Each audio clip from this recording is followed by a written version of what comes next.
नमस्कार, जय हिंद, वंदे मातरम। प्यारे साथियों, मैं हूं माही और स्वागत करता हूं आपका। आप जीतेंगे कर दीजिए। जो मेहनत कभी नहीं की वो इस बार कर दीजिए, वो रिजल्ट आ जाएगा जो पहले कभी नहीं। अगर आप काम नहीं करेंगे तो ग्रेविटी काम करती है, एंड ग्रेविटी हमेशा चीजों को always fetch down the things on downward direction. वो हमेशा नीचे खींचती है। नमस्कार, जय हिंद, वंदे मातरम। प्यारे साथियों, मैं हूं माही और स्वागत करता हूं आपका। आप जीतेंगे पर दोस्तों, आपको एक चीज सबसे पहले अपनी नजर में रखनी है कि दिल्ली पुलिस के एग्जाम में अब बहुत ज्यादा वक्त बचा नहीं है। यानी अब 18 से 20 दिन आपके बचे हुए हैं। बहुत सारी स्ट्रेटेजीज तैर रही होंगी फ्लोटिंग इन द मार्केट, और हर स्ट्रेटेजी आपको कंफ्यूज करेगी इस टाइम पर। तो कोई भी बच्चा जो सीरियस प्रिपरेशन में है दिल्ली पुलिस की में और कमिटेड है अपनी यूनिफॉर्म के साथ कि मुझे चाहिए ही चाहिए, तो वो बच्चा बहुत ज्यादा इधर उधर न घूमे। जो उसने पढ़ा है, जितना पढ़ा है, वो उसके लिए मोर देन सफिशिएंट रहेगा इस बार एग्जाम को क्रैक करने के लिए।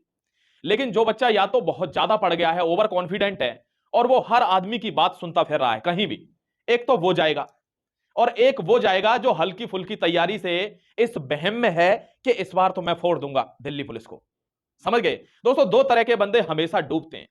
मैंने पहले वीडियो में भी बनाया है और उसमें पूरी स्ट्रेटेजी मैंने आपको बनाई है कि कैसे आप 100 में से 80 नंबर ले आएंगे। अगर आपने वो वीडियो नहीं देखा है तो इस वीडियो के अंत में वो दिख जाएगा, या डिस्क्रिप्शन में आपको लिंक मिल जाएगा, उस वीडियो को जरूर देख लें। दूसरी बात, इस वीडियो में मैं क्या बता रहा हूं कि आपकी स्ट्रेटेजी ही आपको अब सफलता दिलाएगी, क्योंकि तैयारी तो आपकी समाप्त हो चुकी।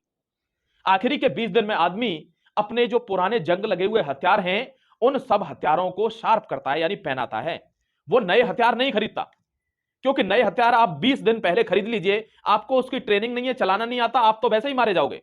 दोस्तों, जो आपके पास है वही आपकी ताकत है। उससे कैसे आप best of the best performance करोगे, यह आपकी जीत सुनिश्चित करेगा। दिल्ली पुलिस बड़ा ट्रिकी एग्जाम है।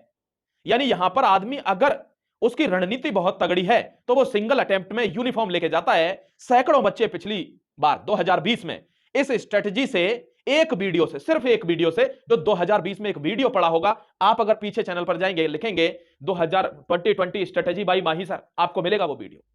उस वीडियो से सैकड़ों बच्चे, क्योंकि बच्चे तो दोस्तों 5000 से ऊपर टोटल मिला के 5800 बच्चे पास हुए थे, वे उस वीडियो की हेल्प से वर्दी ले चुके हैं। तो मैं आपको बता रहा हूं कि बहुत ज्यादा इधर उधर नहीं जाना है, केवल रिवीजन पर फोकस कीजिए।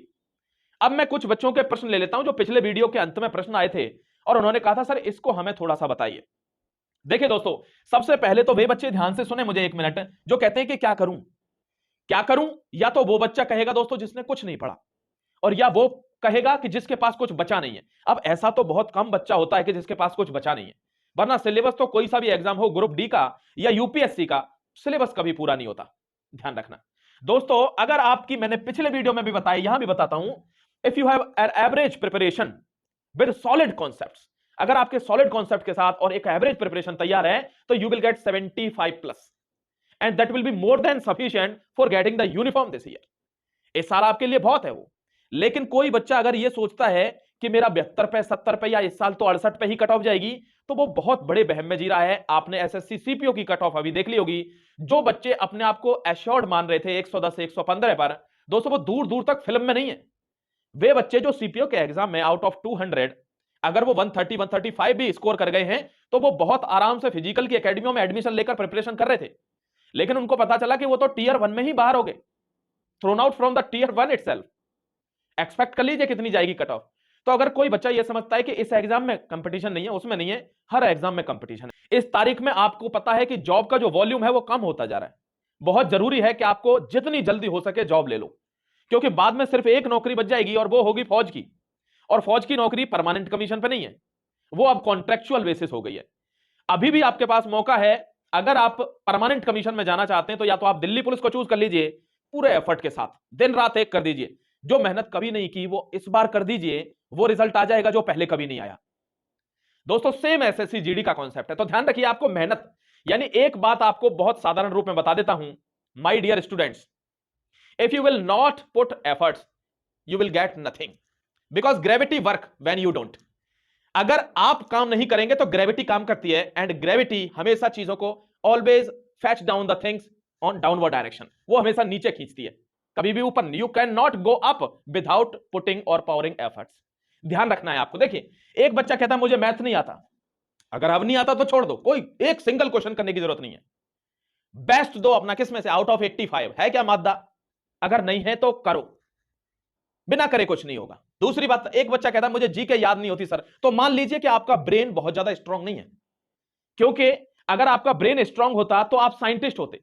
जो बच्चा कहता है मुझे जीके याद नहीं होती है, वो बच्चा समझ लीजिए दिमागी रूप पर क्या है, बहुत स्लो है। जीके याद नहीं हो रही है तो इसका मतलब या तो आप आइंस्टीन होने चाहिए या आपका न्यूटन होने चाहिए, कि जो कभी भी किसी भी सिचुएशन में मैथ्स में 100 आउट ऑफ 100 ला देगा। ऐसा आपके साथ तो केस नहीं है। अभी आपसे एक फॉर्मूला पूछूंगा इंटीग्रेशन ऑफ 10x क्या होता है, नहीं कर पाओगे सॉल्व। तो इसका मतलब अगर आप कह रहे हो कि जीके याद नहीं होती, मतलब गए, याद करनी ही होगी। Sharpen the brain. नेक्स्ट है, 2-3 प्रश्न और पूछते हैं बच्चे, कहते हैं सर कंप्यूटर का क्या करूं। 49 रुपए में अब जीतेंगे एप्लीकेशन पर एक पीडीएफ अवेलेबल है। If you will go through that PDF you will gate 10 out of 10 for sure. ठीक है, इससे ज्यादा कुछ नहीं कह सकता, बहुत शॉर्ट में बता रहा हूं। 10 में से 10 आ जाएंगे अगर आप उस पीडीएफ को अच्छे से पढ़ जाते हो या हमारी एप्लीकेशन की क्लासेस ले लेते हो। दूसरी बात, जीएस में 35 प्लस का स्कोर जो बच्चा नहीं कर रहा है, मतलब अमूमन बच्चा 20-22 तो लाएगा, हर बच्चा ही लाएगा।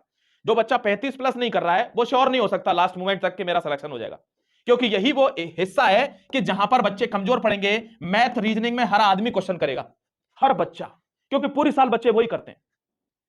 जीके जिसकी स्ट्रांग नहीं है वो फेल हो जाएगा, पास नहीं होगा दिल्ली पुलिस में। तो ये क्या है, ये स्ट्रेट फॉरवर्ड स्ट्रेटेजी है, मतलब एक तरह से सजेशन नहीं है, ये आपको बताया जा रहा है कि ऐसा होता है और ऐसा होगा।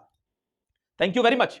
अच्छे से अंडर द मेंटरशिप अच्छे से मेहनत करिए, लास्ट के 20 दिन में वो करिए जो पिछले 2 महीने में नहीं करा। कर सकते हो क्या? कर सकते हो तो नौकरी आपकी हो जाएगी। शुक्रिया, जय हिंद, वंदे मातरम, god bless you my dear friends.